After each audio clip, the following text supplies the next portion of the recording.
Hello and once again welcome to my channel CP English classes. तो चलिए आज हम पढ़ेंगे मी बाय अमृता प्रीतम। तो मी स्टार्ट करने से पहले थोड़ा सा अमृता प्रीतम के बारे में जान लेते हैं। Amrita Pritam was born on 31st August 1919 and died on 31st October 2005. She was an Indian novelist, essayist and poet who wrote in Punjabi and Hindi. She is considered the first prominent female Punjabi poet, novelist, essayist, and the leading 20th century poet of Punjabi language, who is equally loved on both sides of India-Pakistan border. इन्होंने कम से कम 100 से ज़्यादा poetries की books लिखी हैं।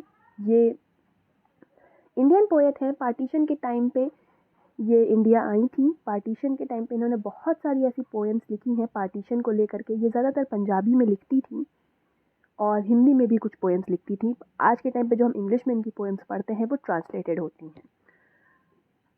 इनकी एक poem बहुत ही फेमस पोएम है, today I call upon Waris Shah, जिसको इन्होंने पंजाबी में लिखा था, आज अखन वारिद शाह नू।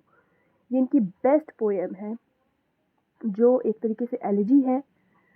इन्होंने 18th सेंचुरी में पंजाबी में लिखी थी और वो इसमें पार्टीशन के टाइम पे जो भी सिचुएशन थी, कैसे लोगों का परेशान थे, इसके बारे में उसमें लिखा है।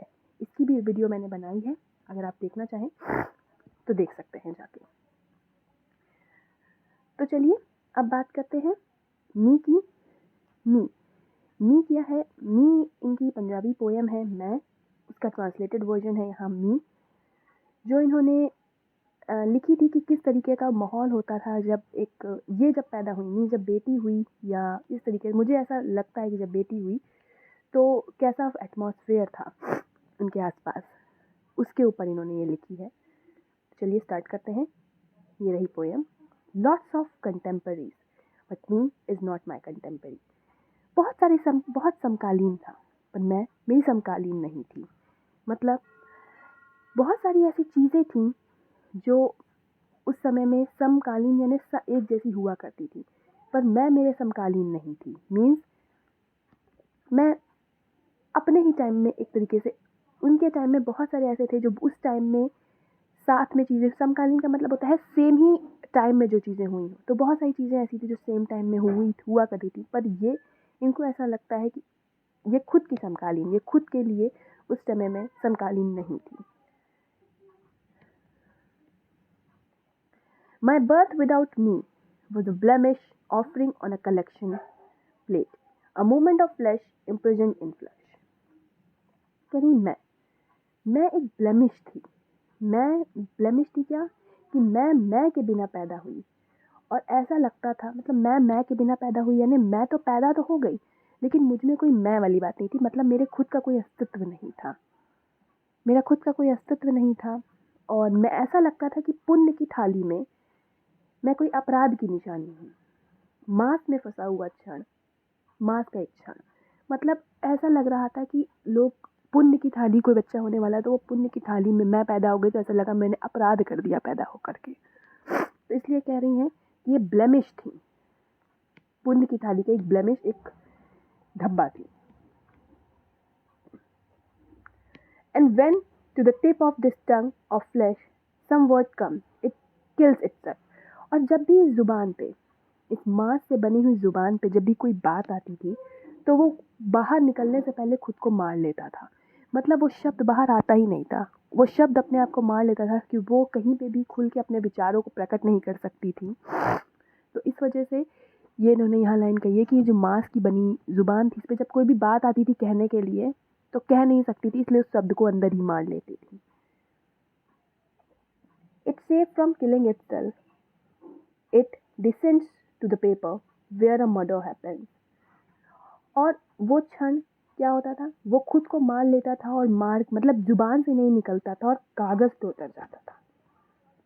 वो कागज पे था उसकी, वो अपने आप, वो शब्द अपनी आत्महत्या कर लेता था। मीन्स वो शब्द बाहर आता ही नहीं था, और बाहर आता था तो किस रूप में? लिखने के रूप में। वो लिख देती थी, उसको बोल नहीं पाती थी क्योंकि उस समय एटमॉस्फेयर ऐसा था। एक तो ये लड़की हुई तो ऊपर इन्होंने बताया कि ऐसा लग रहा था कि अपराध हो गया लड़की पैदा होकर के। फिर नीचे भी वो जब कुछ बोलना चाहती थी तो जो बोलना चाहती थी वो शब्द बाहर नहीं आते थे, वो शब्द खुद को मार लेते थे। तो वो शब्द क्या थे, वो पेपर पे उतर जाते थे, मतलब वो उस चीज़ों को लिख देती थी, जो चीज़ इनको लगती थी वो चीज़ों को लिख देती थी, बोल नहीं पाती थी, बोल सकती नहीं थी, एक तरीके से कह सकते हैं। गन शॉट, गन शॉट यानी गोली चली, कहाँ पे, if it strike me in Hanoi it strike again in Pegu. तो कह रहे हैं अगर एक बार, हनोई एक प्लेस है और पैग्यू भी एक प्लेस है, तो अगर ये एक बार हनोई में चलेगी तो दोबारा वो मुझे पैग्यू में भी मारेगी। A little smoke float up and my me dies like an 8-month child. Will my me one day be my contemporary? कह रहे हैं और इसी के साथ क्या हुआ, इनकी 8 महीने के बच्चे की तरह,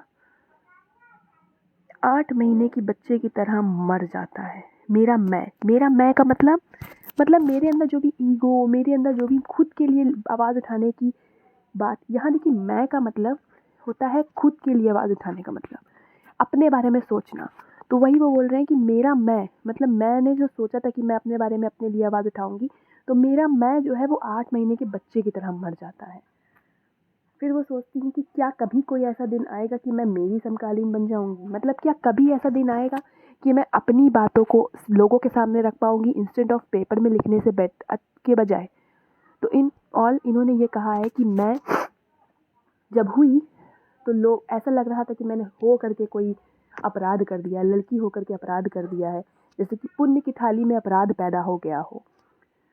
और ये बोलना नहीं चाहती थी उस टाइम में, ये हुई तो, पर ये इनके में मैं वाली कोई बात नहीं थी, मतलब इनका कोई अस्तित्व ही नहीं था खुद का। और ये जब कोई बात बोलना भी चाहती थी तो वो बोल नहीं सकती थी, इनके लफ्ज़ खुद को मार लेते थे, इस तरीके का एटमॉस्फेयर था कि लड़की बोल नहीं सकती है कोई भी बात। तो ये को ना चाहते हुए पेपर पे उतारना पड़ता था उन बातों को, जो ये सोचती थी मन में वो पेपर पे लिख देती थी। और फिर लास्ट में इनका जो मैं, यानी इन जो खुद के बारे में सोचना और खुद की चीज़ें ये सब बोलना, ये एक तरीके से 8 महीने के बच्चे की तरह बहुत ही, मतलब स्टार्टिंग में ही मर गया। और फिर एक सवाल ये खुद से पूछती है कि क्या कभी कोई ऐसा दिन आएगा कि मेरा मैं जो है वो समकालीन हो पाएगा, मीन्स क्या ऐसा कभी कोई दिन आएगा कि मैं भी इन सब चीज़ों में इक्वली खड़ी हो पाऊँगी, बोल पाऊँगी, या कभी कोई ऐसा दिन आएगा। होप आपको समझ आया होगा और थैंक यू फॉर वॉचिंग।